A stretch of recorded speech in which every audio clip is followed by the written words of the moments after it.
everyone, I'm Rebecca of the Glitch Stitchery. Today I am going to be carding up some little mini art bats for me to spin during the Tour de Fleece since that's coming up. I have all my stuff next to me. We're going to be in time lapse for most of this video. Part of what I'm going to be carding in is, and it's around here somewhere, the hibiscus, there it is, the hibiscus, I think it was hibiscus or tulip, I can't remember, nylon blend from the Paradise Fibers box from last month. So that's going to be part of what I use in this. And then I also have some recycled Starry Silk that I dyed hot pink, some Wensleydale from Poppy Creek, I think it's Poppy Creek Farm. I will link to that below. They have a Etsy shop. I bought this from them last year. And then just some bits and bobs of warm toned wool that I got in one of my grab bags from Steph Knits Etsy, so I'll link to that as well. So yeah, I'm just going to be carding these up. In addition to these bats for the Tour de Fleece, I'm planning on spinning up my wound up fiber art stash. I have 4 braids in here, and then I also have a spunky eclectic one here that's in a similar color palette, but that's only 20 ounces of fiber, so I need some more. Let's get started.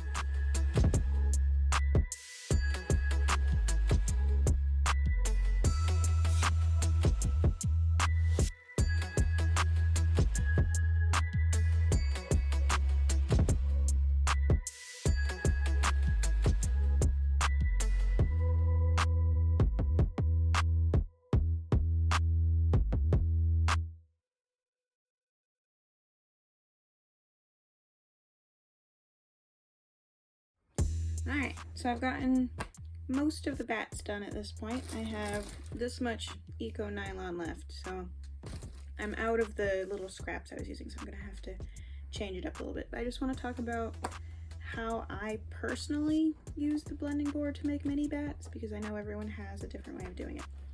So for me, since I'm making bats and not Rolags, my process is a little different. So the first layer is always wool. Doesn't matter what I'm doing, I want the bottom layer to be wool so I can get it off of the board more easily. I was using like bits of BFL and merino and such that were just teeny tiny bits that were too small to use on their own for those bats that are just off screen. But for the next part, I'm gonna have to go through my stash and find something else. Then the middle part is whatever I have that's too slippery to be on the outside. So in this case, it's the Starry Silk, which I can never spin on its own because it's too short of a fiber length, and the Eco Soul, which I have spun on its own. I have a whole video about that, but it's a little squeaky, so I want the wool to even it out a little bit. And finally, I do another layer of wool to lock it all together. Now I have done other ones where it was wool and then like alpaca or Angora rabbit or even mohair in the center and then more wool. And that still works, and as it drafts, the various fibers mix all together and make cool stripes and barber pulling and all that good stuff.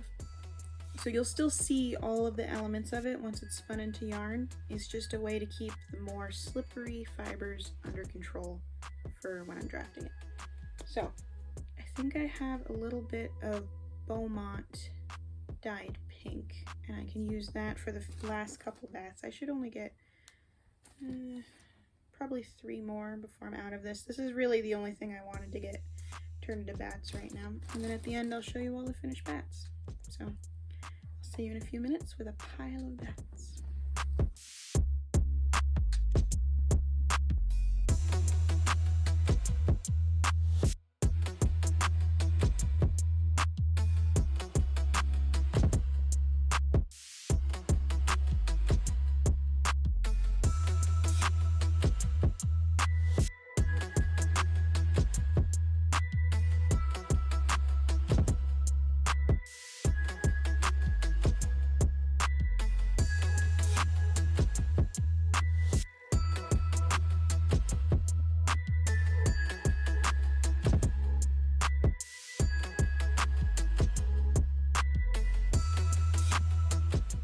don't do this very often, but I took the Beaumont Eco Soul Blend bats and I dizzed off some roving.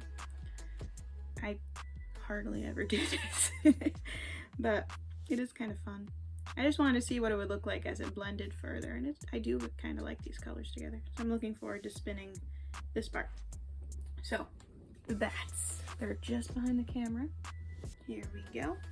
I ended up with 11 total of these ones. So these are a blend of little scrap bits of merino, BFL, Polworth, all the little things that Steph knits dyes, just the little end bits thrown into a bag, and I buy grab bags of it. So that's the base wool, and then on top of that I layered the hand-dyed recycled sari silk, so that was hot pink, and then the Eco Soul, which I've looked back at it and I think the color I had was called Tulips, and now I've forgotten again, but it was reds and pinks and purple, and then the white from the rose fiber. And then on top of that, a layer of Teeswater locks from the fleece I bought last year that I overdyed a light pink. And then in some of them I have a layer of wool on top of that. It depends on how well the locks covered over the slippery fibers. So lots of bats to spin during the Tour de Fleece. And usually when I make little bats on the blending board like that, they end up being like 1.5 ounces each. If I had a blending board, a drum carder, they'd be much bigger. I don't have one right now. I don't have space for one either, so I don't really have any plans to get one. So these are all ready to go. I'm gonna set them aside so they're ready for the tour. Okay, and then for the other stuff I'm gonna be spinning during the tour, I might as well show you. I've been holding on to these for the perfect time to spin them, and it seems just right. So, Wound Up Fiber Arts is one of my favorite dye artists, and I've been hoarding these for spinning a fade. So we've got, this one's called Take It Easy,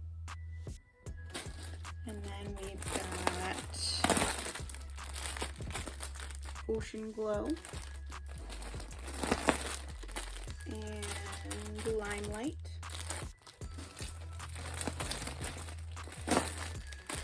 and Hint. So I think Take It Easy is the darkest one, and then we'll work dark to light.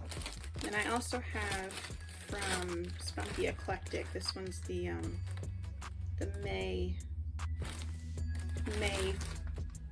Club Fiber one, so it's this one. Lots of greens. It's another one of the mohair blends that I love so much. So I have bats and I have all this. That should be enough, and if it's not, I'll just spin some of my Jacob fleece. We'll see. So I think that's it. I'm going to spend the rest of the night spinning up this Beaumont blend because I don't want to have to save that for the tour, and maybe make myself a pot of tea. I have to weigh out all of the wool for the spin along as well because we're supposed to be in 1 ounce increments. So I'll be working on that. I'll see you all soon. I'm probably going to do another video Saturday. So see you then.